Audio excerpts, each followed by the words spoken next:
What is the difference between mail fraud and wire fraud? They are very similar. And the simple answer is wire fraud cases have, as part of the scheme to defraud or part of the scheme to steal, uses of wire transactions. And in this day and age, that's everything. That's email, that's phone calls, that's use of the internet.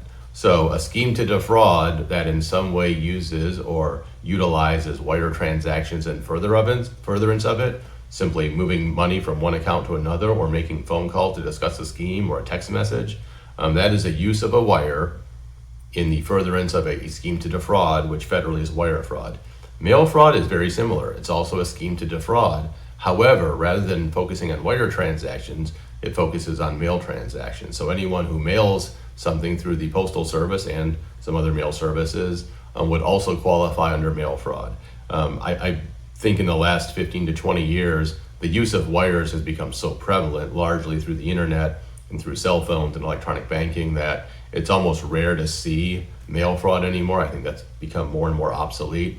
However, people get those two concepts confused, and certainly wire fraud has become far more prevalent, but mail fraud sometimes still shows up when people are using the mails to send transactions back and forth, sometimes across international lines. So the main difference between mail fraud and wire fraud is they both involve a scheme to defraud. One utilizes wire transactions, the other utilizes the mails to execute or to further that scheme. If you have questions about that, or you're concerned about a case where you may be charged with that or being investigated, please call us. We're happy to help. We do free consultations and are always happy to talk. We're in Charleston, South Carolina. Our phone number is 843-473-7000.